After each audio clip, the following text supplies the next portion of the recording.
Progressive Business Executive Education would like to welcome you to today's program, Google Analytics Updates, 10 Ways to Reach Your Marketing Goals.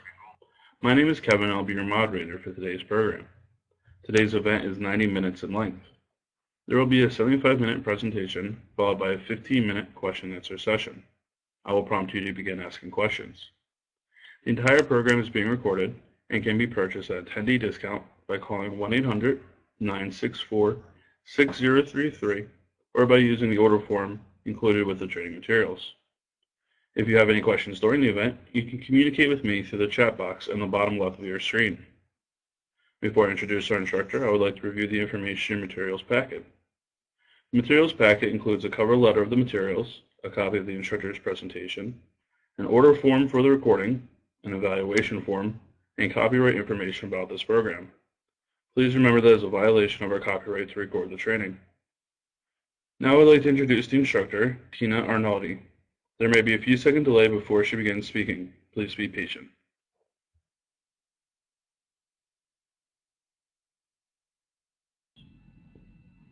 Thank you, Kevin, and welcome everyone to today's webinar on Google Analytics. I will be helping you understand how to use this tool, talking specifically about 10 ways that you can reach your marketing goals. So here's a first slide about the things that we are going to cover today and why it would even matter, why these are things that you would need to know about. The first one is the sources of traffic, which is about how people find you, just how they even get to your website to begin with. Second thing is I'm going to talk about tagging, and this also is helpful as knowing exactly where people are coming from, and we'll get into tagging and what that looks like. Third item is talking about top landing pages. Your landing pages that people arrive on are essentially the first impression of your website, and it's not always your home page. The fourth item, social media, when to post. A lot of people put time into social media and they don't always see the results of their efforts, so that's what I'm going to help you figure out by looking at your analytics. You can determine when would be a good time for you to post on social media channels. The fifth one is about content and the importance of appealing to your unique visitors. The sixth item is talking about new visitor bounce rate. Your new visitors are people who are not sold on you yet. So that's an important metric to look at because those are the people you want to appeal to so they become your return visitors. The seventh item is probably one of the most frustrating ones for people with analytics, which is dealing with not provided keywords. And not provided, if you look at your keywords, you're going to see that's probably the most common search term. Google is not displaying this information due to secure search. So we'll talk about landing pages, webmaster tools, and AdWords as a way to get around this not provided issue. Number 8 is to talk about the visitor flow, and visitor flow it's a pretty complicated graphic in Google Analytics, so I want to break this down for you using a small set of data so you can see how this can be valuable to you. The 9th item is advanced segments, and this is important. We'll talk about the difference of segments and profiles. Segments are not any permanent changes to your data, so they're great for all staff to be able to use. And then lastly, the 10th item we'll talk about briefly is how you want to look at trends over time. So let's go ahead and dig right in. So the sources of the screenshots I'm using today are from my book blog. The reason I use this is since I own it, I have no problems with any confidentiality issues. It's a little hobby so people can see what I have in there, and I don't mind sharing that information. And the good thing is that there's not a whole lot of traffic since this isn't something I market. So when I'm teaching analytics to somebody for the first time, it's a good example because it makes it a lot easier to follow along. There are a couple screenshots where I am using data from other analytics accounts that I've managed, and I've just blocked out that data, but you'll still be able to benefit from what's available. Okay, so the first item we talk about knowing your traffic sources. And when you get into your analytics data, when you're logging in, over on the left-hand side of your screen is where you're going to see, behavior, acquisition, audience, all that kind of information. And I just took a screenshot specifically for acquisition and for channels. So when we talk about channels, you generally are going to talk about source and medium. So the source you think of is your origin. So your source could be google.com. That's a source. That's the origin of your traffic. And here I gave the example of Facebook. Facebook is another channel, source, origin, how people are coming to you. The medium is tied to the origin. So with Facebook, you can do paid advertising, and as you get into paid advertising, you'll hear the term CPC, which is cost per click. So if you were doing an ad on Facebook, you would have a source or origin of Facebook, and then your medium tied to the origin would be CPC, or cost per click. So some of the things that you want to look at with your traffic sources. Obviously, first question is, how do people find you? Even if you say we don't have any kind of online marketing program, we're not marketing ourselves at all, people still may find you because of somebody covered you in a newspaper article, or someone else maybe is talking about you on social media. So you want to see how people find you, how they even get to your brand to begin with. It's also helpful to look at whether behavior changes based on the source.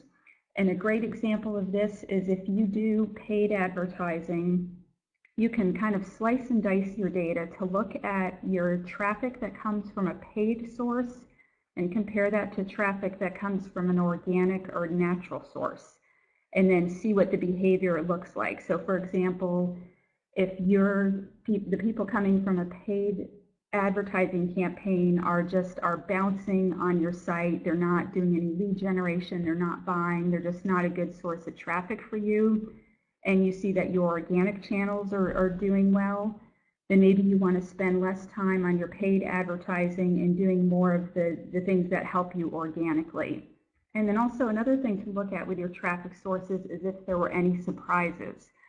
So you might have a brand advocate or brand evangelist out there that you didn't even know about, and you might find that there's someone who's talking about your company or your brand or your products and driving traffic to you, and you can learn about that when you look at your traffic sources.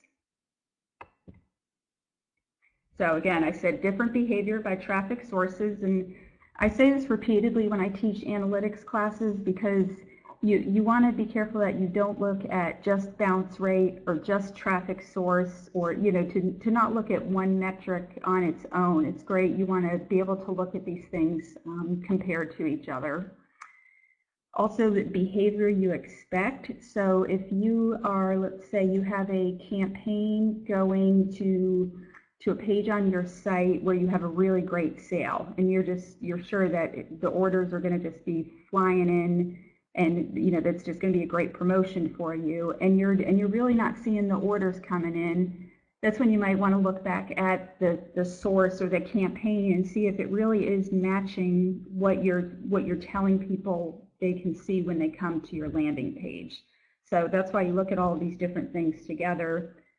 And again, I had mentioned just briefly earlier that if you found that paid advertising was not doing well, you can also look on the flip side. So if you find that as a result of paid advertising, you're generating a lot of leads or you're getting a lot of purchases, then you might want to put even more resources into that traffic source. So look at both, for the good things and bad things, so you know what you can adjust on your site.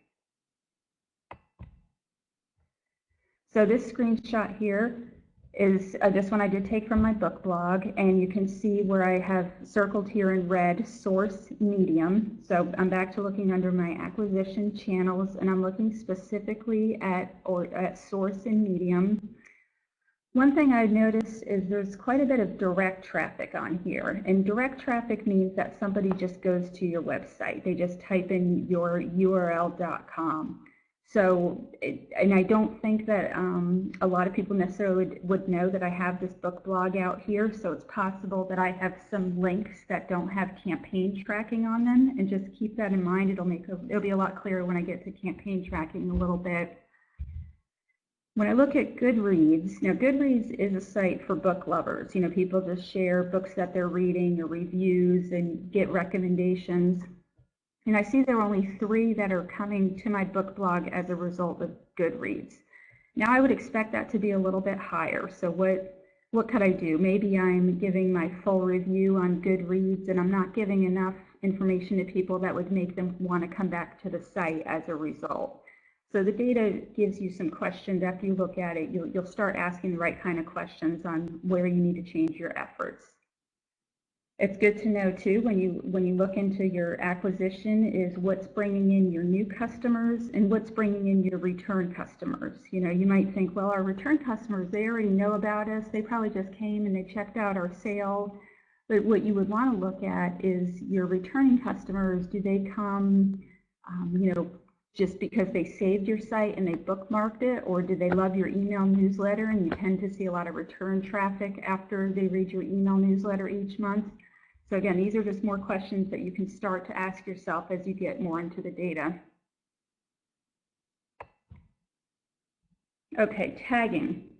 This can be a little complicated, and what I want to tell you is that if you just kind of remember this concept that Google Analytics has a URL builder for tagging campaigns, and you'll see that too in the next screenshot. And the reason that you might want to use this is if you have campaigns. Now, a lot of tools will do this for you. Now, if you're using like Constant Contact or MailChimp, it'll be very easy to tag this so you can see that source in analytics. If you use AdWords, it's also going to be tagged. But there's other cases where you might need to specify it. And I give the example of a client who they had banner ads through a company, and they were, you know, just paying thousands and thousands of dollars. And when they looked at their traffic, they were seeing a lot of direct visits. And they thought, something's wrong here. This doesn't seem right. So what happened is that this banner ad company wasn't tagging the campaigns to indicate that the traffic was coming from those banners. So they're paying a lot for these banners, but there's no connection back to their website. So they actually didn't know the source of their data. And that's where I say to just kind of file this away in the back of your mind, that you can manually tag your campaigns. So if you have an incident where you're ever doing a large-scale campaign with a third-party company, make sure that they are, it's a fair question to ask if they're tagging it for you, and if not, you would want to be able to do some manual tagging. If you're tagging your campaign, I just want you to look at the first, second, and fifth item on here, because those are the ones that are required.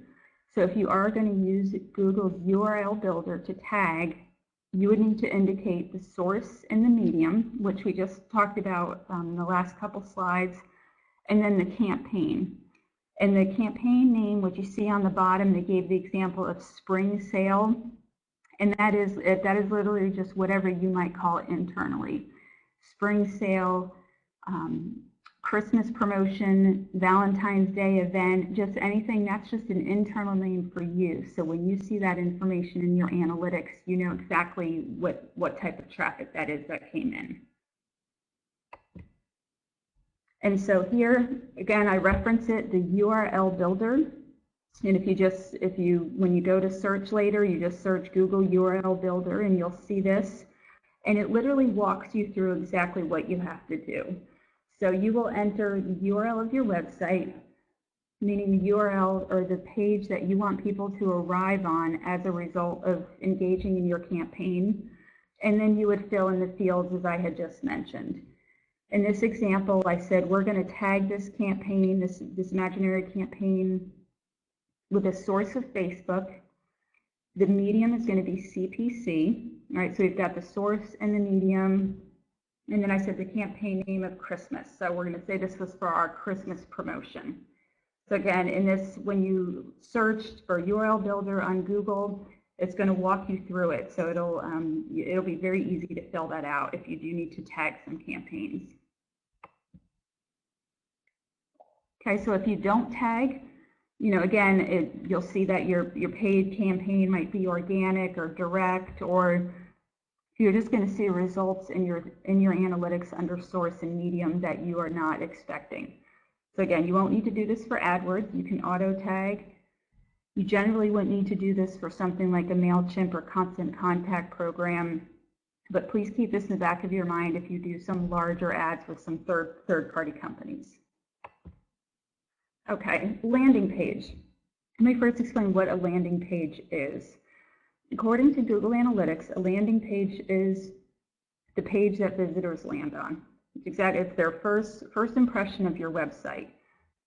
A better definition, and one that you'll hear more about if you look at doing some advertising, is that a landing page is one that a lot of people will use if they're running an AdWords campaign, and the page has a form, and the sole purpose is to capture information regarding a specific service or product. So those landing pages, when you arrive on them from a paid ad, it's literally to get you to just do one call to action.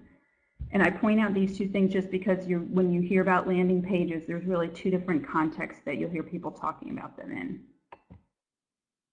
So what I'm talking about is this first definition, top landing page, as in the landing page that people arrive on your site first from any kind of source. And when you get into your analytics and you're looking at that left bar with all the different options, you would see this under behavior, and then site content, and then landing pages. And this is important to look at because, as it says here on this first bullet point, what pages are acting as the intro to your site. So remember, this is the first impression of your website.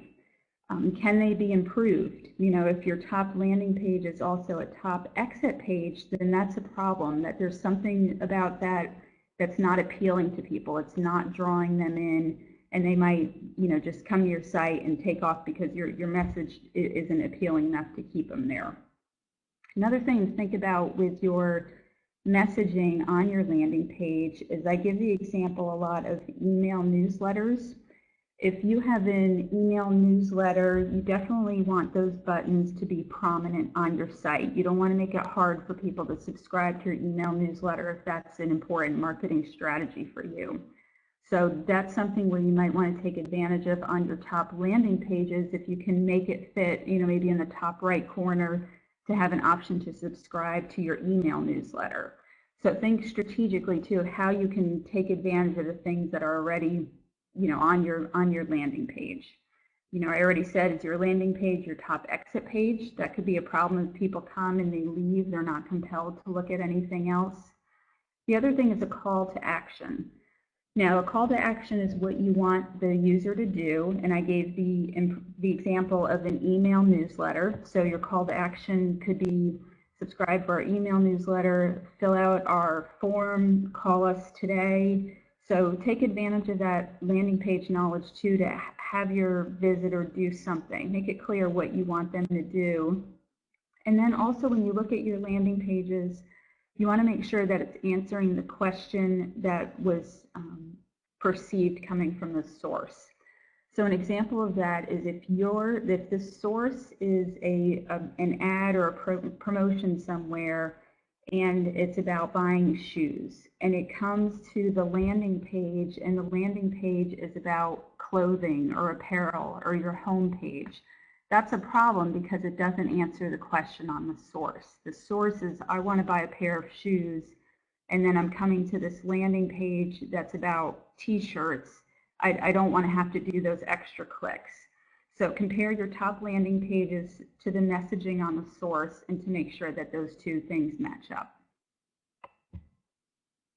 And here's just another example I pulled from another account. We're still in the same place. We're under behavior, site content, and landing pages. And that's just what I've showed here, that I blocked out the data since it was from someone else's account. But when you look at your landing pages, you can see your visits, how many pages they visited, how long they stayed, how many were new visits, and how many were bounce rate.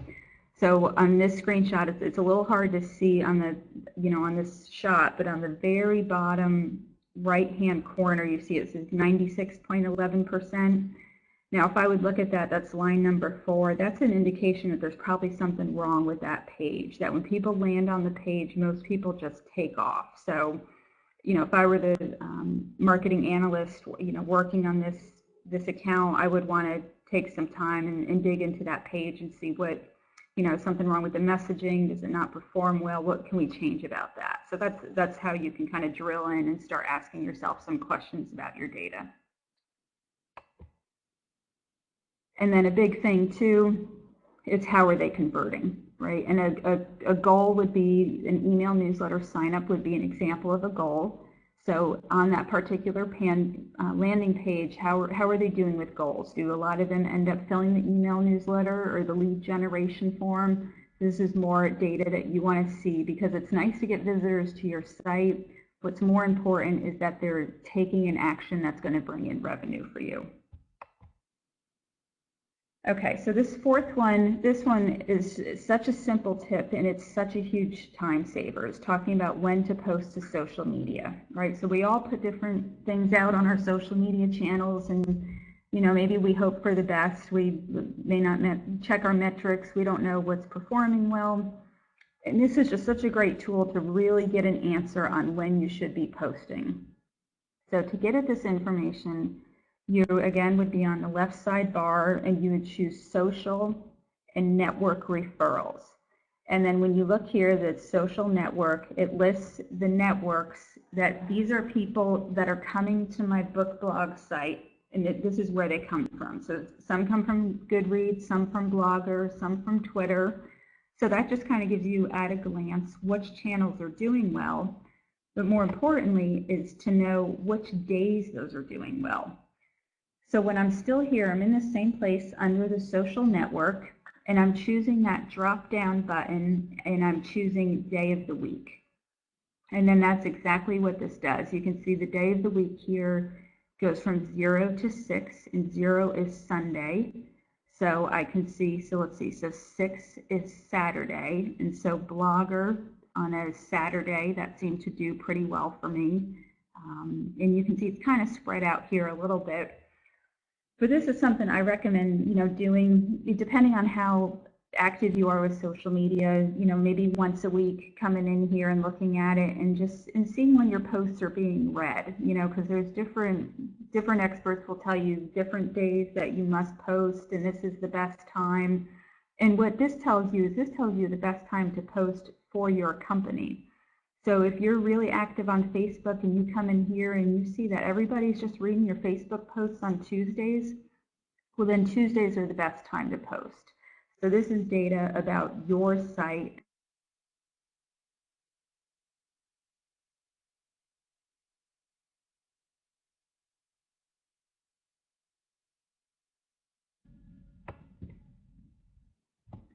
Okay, so the number 5 step is content. Content is important. The page views do help identify what's of interest to readers. So this tells you what content people are absorbing on your site. However, focusing only on page views isn't necessarily the best option, because it doesn't necessarily help build the audience. You also want to look at content in the context of visitors. So what I recommend people do when you look at content, and here we're looking at a list of pages or a list of the content on the site, and we're looking, you can see there's page views and there's unique page views. Now page views is still a valuable metric. You see how much of your articles or your posts or any other content that's being read. But I encourage people to not ignore the unique ones, because unique page views are a better read of the number of visitors. So if you want to look at just content in general, you can look at page views. But if you want to try to drill in a little bit more and get unique and think about people, how many individual people are coming and absorbing content on your site, just make sure that you don't ignore that unique page views metric. Okay, so tip number 6 is new visitor bounce. So again, if you look at the left here, you'll see this is what you'll look at when you're in your analytics account, that under audience, you have behavior, and then you have new versus returning. And these are really 2 different visitor types. You see my new visitors, and this shot has 549, and then returning visitors only says 66. So both matter. The new visitors, you want to look at where they're bouncing, because then that tells you that you're just not speaking well to the new people. They could be bouncing because The first time they heard about you was from a specific traffic source, and it turns out your traffic source doesn't really do a good job of indicating what's on your website. But it doesn't mean that you don't ignore your return visitors either, because that's another question to answer is, okay, what are we putting out there that's bringing our return visitors back? So are our return visitors coming back because they saw the tweet that we just sent out? Did they see that AdWords campaign? Are they reading our email newsletter? So think of these groups differently, but especially really spend some time on your new visitors, because you got them once and you want them to come back. And so if they're bouncing, then you're just not doing a good job of speaking to them. So make sure that you make an effort to focus on both groups. And you can, when you start getting into your analytics data, you can really do some drilling in, of not just looking at one number. In this screenshot, what I did is I used the advanced filter, and I just said, advanced filter, let's do a bounce rate that's less than 30%. So you can look at this two different ways. You can say, I could say a bounce rate greater than 80 or 90%, and that means I'm looking for negative information. I'm looking for people who are bouncing. They come and they look at the site and then they take off. I'm doing a positive spin here, and I'm saying, well, let's look at the bounce rate that's less than 30%. So that means that I'm looking at the new visitors and the source, and for the ones that are likely to stick around. So if we look at this first line, so I'm looking at all new visitors, and then the source and medium is fsbmedia.com/referral. So FSB Media, that's a company that I've done book reviews for, and then the referral means that it's traffic that's coming from their site, and that sent 12 new people, and you can see it's a bounce rate of 25%. So that's not bad. It means, so 25%, only 25% bounce, that means 75% of the traffic coming from there is pretty good traffic, that they read one of my book reviews and they're interested enough to see what else is out there, that they start flipping through some other pages. So think about this when you drill into data and you're using your filters, that you can be positive and negative. You can say, and include less than or include more than. You can exclude certain things. And when you're doing this kind of drilling in from your different screens, know that this isn't any kind of permanent change, right? So I'm just saying my bounce rate less than 30, and then when I close out this filter, I haven't done any permanent changes in my data. This is just a view, and then the next time I come in, I can look at it a different way, or all the data is still there. So this is not permanent, which is important for people to know. So the famous question I always get after I talk about that is how, somebody will want to know, how can I lower my bounce rate? My bounce rate is high, we're getting 80, 90%, people are bouncing, and what can I do? So a couple tips here is, especially with a blog, is to limit how much information is in the sidebars so visitors aren't overwhelmed. So if you've got some content, about a specific topic, what you don't want to do is have information on the sidebar, that's about 10, 20 different topics that they're just so overwhelmed. When there's so much content on the internet, people are absorbing so much information every day, and you want to make it easy on them. If they are coming here because they want to learn about A, you don't want to throw in their face, well, okay, well, here's also B, C, D, E, F, G, so people get frustrated if they're not seeing what they think they're looking for, and then that's when they bounce. That's when you're going to lose them. So that's one tip for lowering your bounce rate, is just look and see if your page is maybe a little too busy, that people are getting frustrated and they don't have the patience to stick around. The second point, it says additional resources are good, but don't overdo it with external links. And I wrote that sentence like that intentionally. So now you're reading that one sentence and you'll think, okay, resources, well, where does that go? Good, okay, that goes somewhere. Overdo, external links, so I made those look like hyperlinks. So it's, you do want to have additional resources, especially if you're writing about something that's factual, you need credibility to back it up. but just don't go overboard, because then you're going to lose people. They're going to leave somewhere else.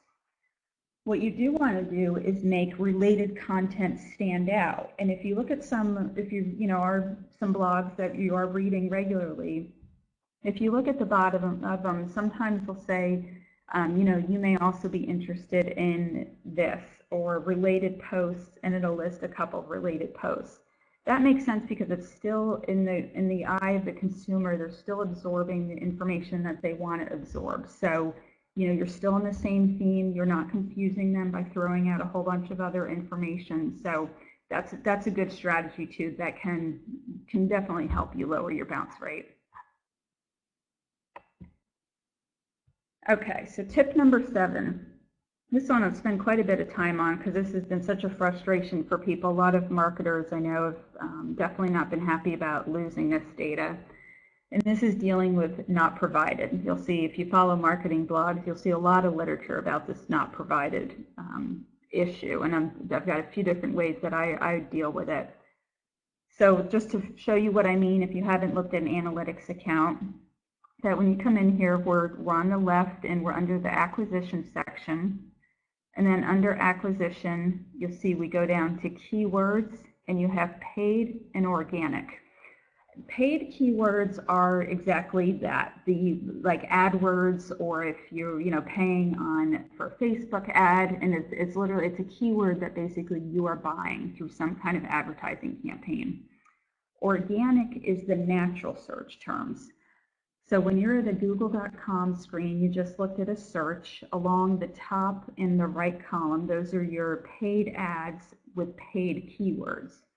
The organic is the results that come up on your main screen, and those are the ones that you work on through search engine optimization, which is a whole other topic, but it's just about getting ranked naturally in search, that you are answering the searcher's question.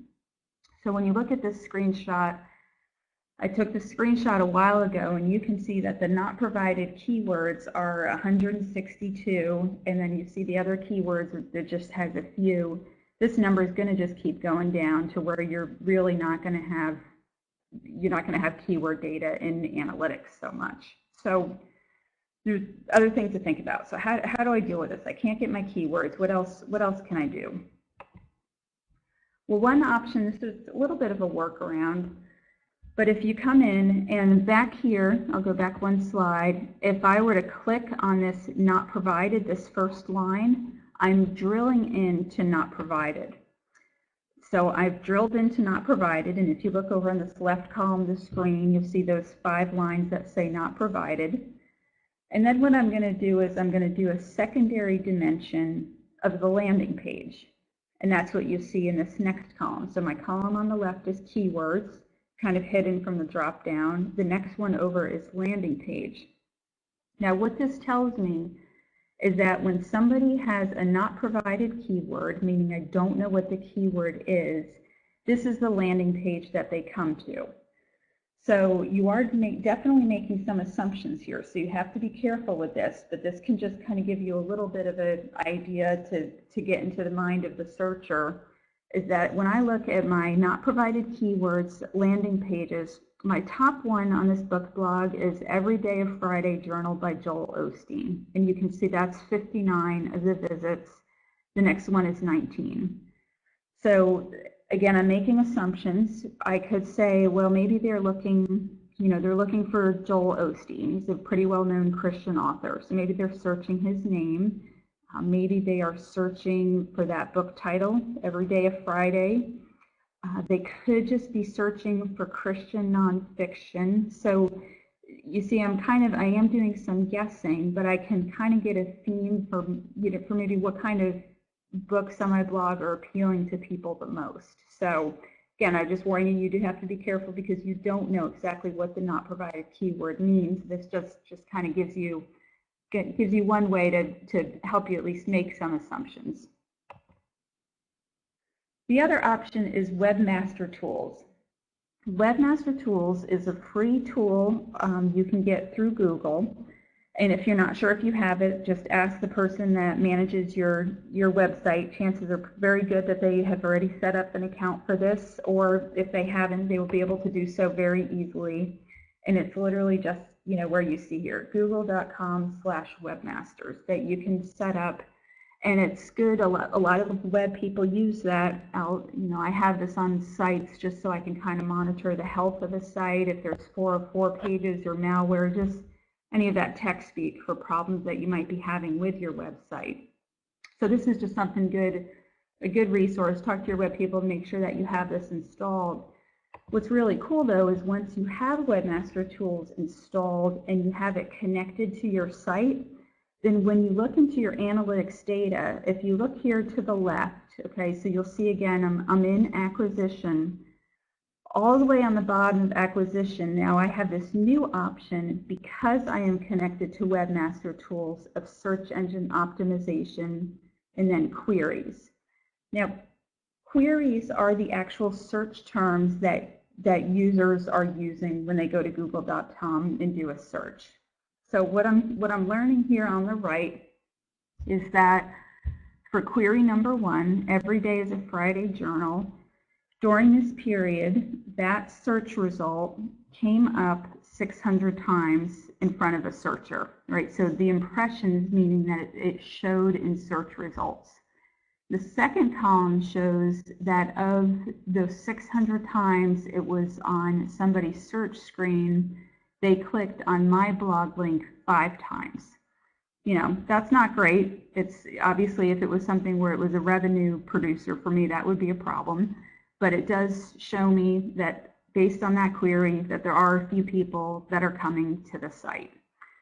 So I think what has been kind of confusing and frustrating for some people is, well, why can I get this data in Webmaster Tools and I can't get it in Google Analytics anymore? And I honestly am not sure of the question or the answer to that. I don't know all of the logic behind it, but I do just know that because of Google's secure search, they're not letting people see it, in analytics anymore. But Webmaster Tools is a pretty good workaround. If you want to go ahead and set that up, then you would be able to look at some of this data within your analytics account. And then, of course, AdWords.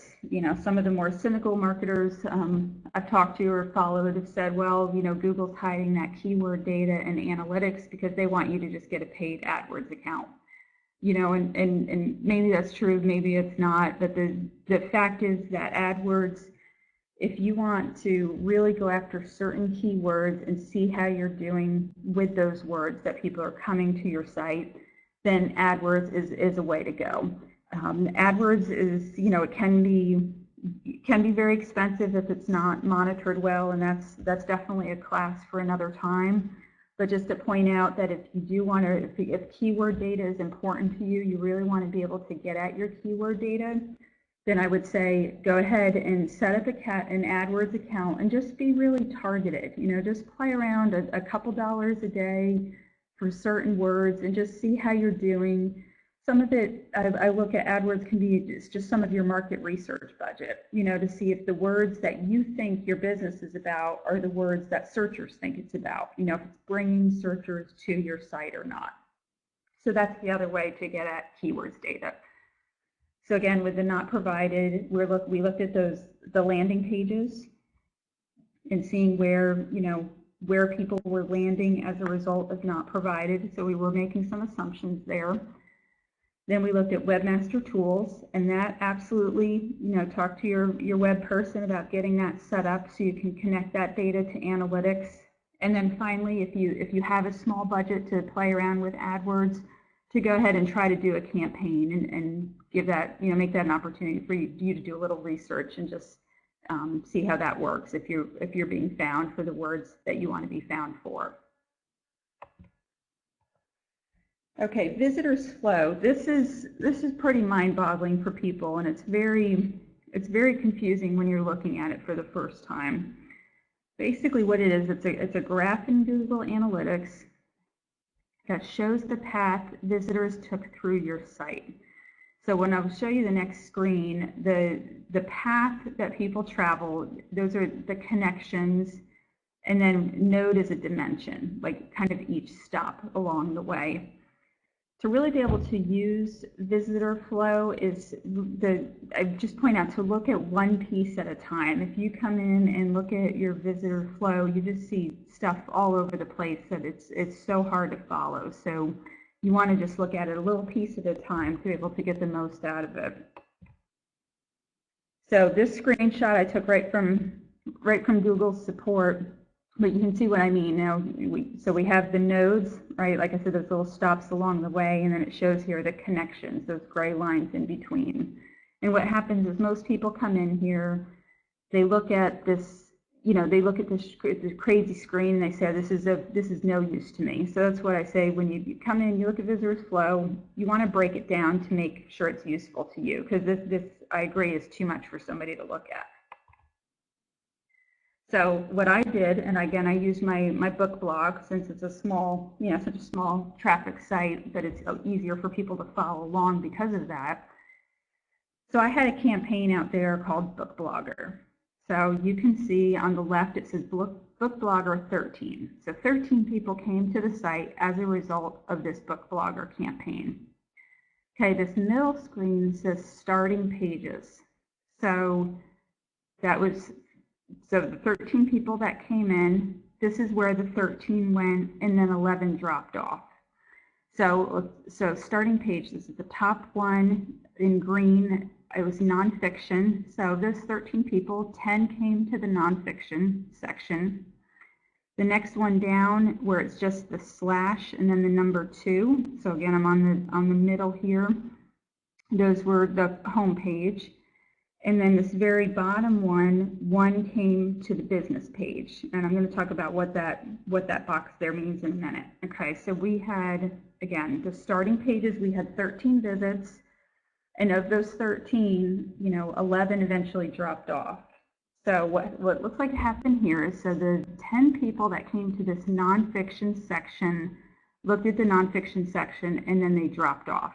So that's the red bar.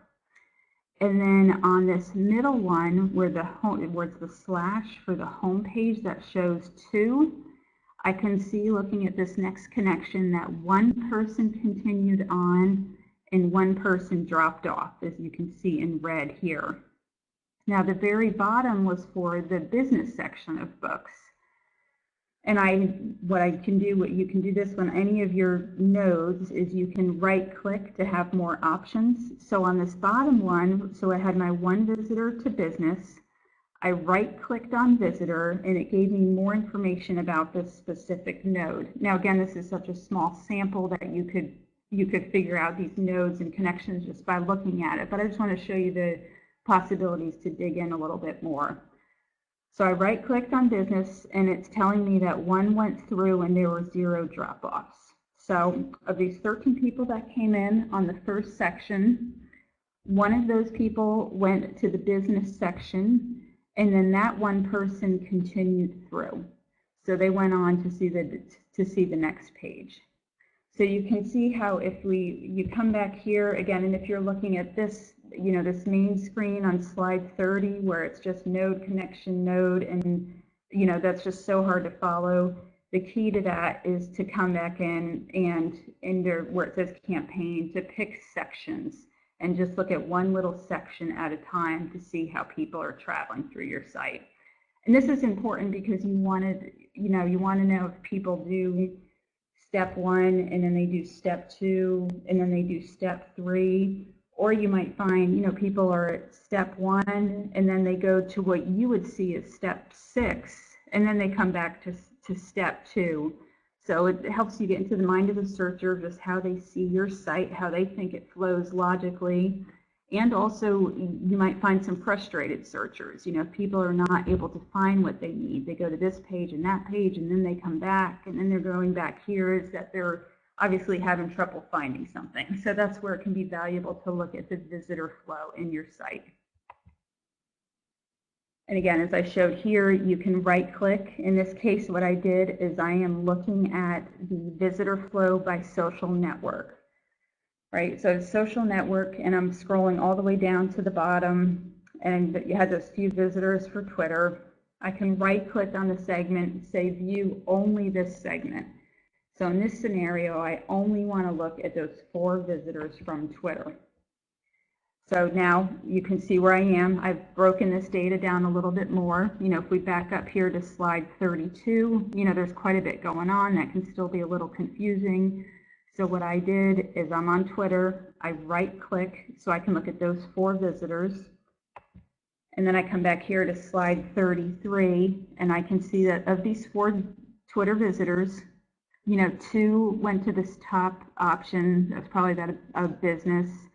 1 was led to the home page, and then 1 was led to a specific page. So again, we're at these starting pages. So I have, of these 4 visitors, 2 of them dropped off. So half of the traffic left after viewing just the 1 page. So my top section in the middle here for starting pages, of the 2 people that came to that page, 1 continued and 1 dropped off. If I look at the middle part of my starting pages, the 1 person who came to the starting pages continued on. And then if I look at that bottom for that 4th visitor, the person that came to that page dropped off. So again, I'm really drilling in so I can examine what is happening by specific channels. Okay, so next we're going to talk about segments and profiles. And the difference here, this causes a lot of confusion for people, is that a profile is a permanent change to your data. So once you create a profile, you have some kind of filter and that data is gone forever. A lot of times people will use a profile to filter out traffic in their office, which makes sense. But the thing you want to do is you want to make sure there is always a profile in your account that has not been touched, that has all of your raw data, because once it's filtered out, it's gone forever. But if you do want to set up a profile just to weed out your inter-office traffic, make sure it's a new profile. Don't edit the data that's there. Another case for profiles is if there's user restrictions. So you can set up a profile so a user is maybe only looking at your social media traffic. Maybe that's their role. They're the social media marketer in your office. So you might want to have a restriction for them to only look at that data. You could set it up for somebody to just be able to view only certain reports. So that's where you would use profiles, and I really emphasize using those with caution. Segments are the answer for most people, because segments are, it is historical. You can go back in time. It's not permanent, and it's great if you want to compare data side by side. So I recommend most people using segments for those reasons, and the main reason being that it's not a permanent change, so you're not worrying about damaging any of your data. So in this screenshot here, these are segments, and if you look over towards the top left corner with a little box there, that little arrow will indicate that there's an option for segments. So you can, when you just check on that box and look for that when you're logged into your account, you'll have all of these options for segments. Now if you look towards the middle of the screen, I have a red box around built-in, and those are the segments that Google provides for you. So these are already here, and they're ready-made for you to use. So you can say, you can look at your mobile traffic, you can compare paid search to non-paid search, you can look at referral traffic. So it's a way of kind of slicing and dicing your data just to look at specific things. Once you have the segment that you want to look at, you click on it, and then you come down to the bottom left and apply. And again, this isn't any kind of permanent change. It just lets you apply a segment so you can view your data a certain way. And then when you're done, it's just the data's back to normal. It doesn't impact it permanently, and it doesn't impact it for any other users. So in this example, I pulled from my segment, I clicked on the paid search traffic and the non-paid search traffic. And then what happens now is you see those two are at the top, and that's going to impact the way my data looks.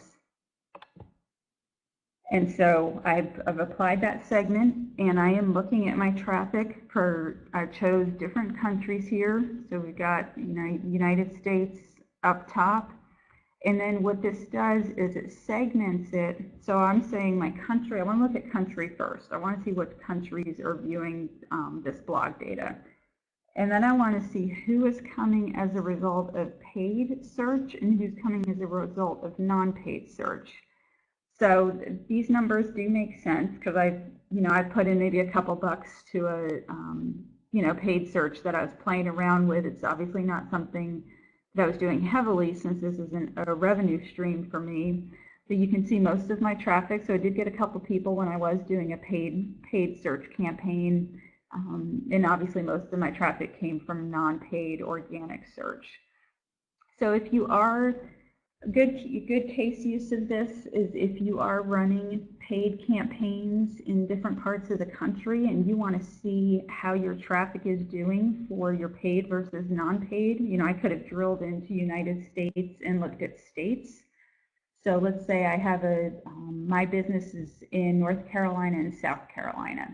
So I'm running a campaign in both of those states, and I can come in here and I can drill in. I can look at North Carolina and South Carolina and compare paid to non-paid and see if one of those sources is doing better than the other. And if you remember, I talked earlier about you look at your sources so you know what to do more of. If you have something where, let's say I came in here and I saw my paid traffic was doing great for South Carolina and not so good for North Carolina, then maybe that indicates that the market's not quite ready, or I need to do better keyword research and reevaluate how I'm doing that campaign. So there's lots of information that you can use here. Just make sure you have some, what your questions are. What are your goals? What are your marketing avenues? That you keep those things in mind when you're in here looking at your data. Okay, and the 10th tip, this is really pretty easy, but it's just a good reminder for people to look at trends over time.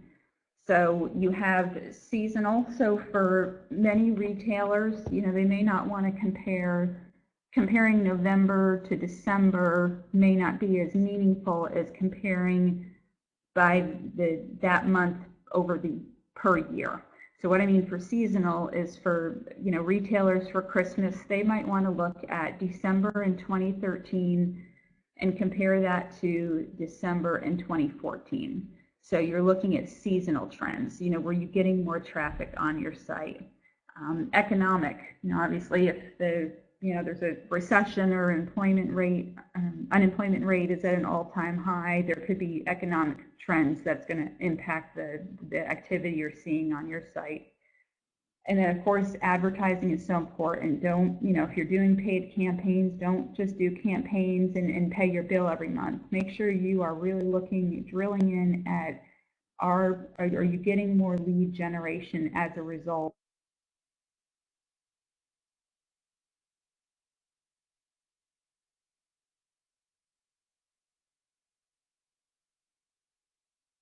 So look at those trends, look at your advertising trends, and of course changes in products and services. So if you are you're a restaurant and you have this new deal on Wednesdays, it's kids are free. Are you seeing a lot more traffic on those days where people are interested in coming in to bring their kids, and they're looking at your menu, and that's something you can watch too if you're starting to see a lot more visits to your website as a result of something that you've changed in your offering. So again, this is all about keeping your data in context and making sure that you're asking the right questions and you know what kinds of things that you're looking for. And this is the example I gave, kind of Christmas, is that you can choose for any of the data, you can choose your date range. So of course you could compare month to month or week to week, depending on if there's some really big events happening. Over time, you might want to make your comparisons for the time period compared to the previous year as opposed to the previous month or previous week. Again, it depends on the trends and what your business is about, as far as what kinds of things that you need to be looking for. And again, so this was just showing December of 2013 to December of 2012, and just looking at the differences on social networks. So just comparing months for different networks. So again, you compare months for for your sources, for your social media, for your AdWords campaign, and see what kind of differences are happening over time. And here too, I've got these 2 examples for December, and I'm looking at the search. So how is search changing from December of this year to December of the previous year? So again, just slicing and dicing, looking for trends based on whatever question that you might have. So applications, there's a lot of information, and so it's where do you start? The first thing is I would say you want to make a list of all of your marketing efforts. So are you, just to kind of sit back, and I think a lot of people have a kind of a scattershot approach to their marketing efforts. Oh, well, we're on Twitter here, and sometimes we send out this email newsletter, and we did this PR release. But to spend some time with the different parties that are involved and look at everything that you're doing right now. Just make sure you have a good list of what you're doing, and that you're not thinking, oh, that's right, we do have that campaign out there I forgot about. Because you want to know what you're doing before you can measure, how things are working on your site, whether they're doing well or not. The other thing is you want to make sure you look at numbers in context. So if you say, oh, well, we had 100 visitors. Well, is that good or is that bad? If you had 50 visitors, last month, and that's great that 100, you doubled your traffic. But if you had 500 last month and now you have 100, well, then that 100 doesn't look so good anymore, because that's actually a significant decrease from what you've had previously. So look at it in context, and again, that's part of that comparing, oh, look at our paid traffic, we are getting 10 new leads a month. Well, your organic traffic is getting 20 new leads a month. So we're looking at it in context and seeing which channels are really doing better than others. The other thing, a third tip I want to leave you with, is to review or create a content strategy. So if you're looking at whether content is being read, are we pushing enough content? As we look at the content that's on our website, are we putting out the kind of information that people even want to read? So think about what kind of content you're putting out, and that's not just on your site, but on your social media channels as well. The fourth tip is setting up the webmaster tools, and something your web person can do for you very easily. And depending on your role, you don't necessarily need to get into webmaster tools. It's nice to have it set up and connected to analytics, so you can at least view it from your analytics account. So that's something I would definitely encourage you to look into if you have not already done that. And then finally, to get used to the visitor flow when you go in there, so you're not overwhelmed by the amount of data that's available in the visitor flow, to just pick one segment and kind of do what I was doing. You right-click to view only a segment, so you're doing some drilling down and really, looking at that data so you can make some decisions. So, it's a lot of, I know this is a lot of information is giving today, but these 5 things kind of, hopefully should be your takeaways of things that you should go ahead and get started doing, and then the next time you look into your analytics data, it should make a lot more sense to you, and you'll be able to use the data that's in there to make some decisions. So since that's everything that I have for the group today, I'm going to go ahead and turn it back over to Kevin now at this point.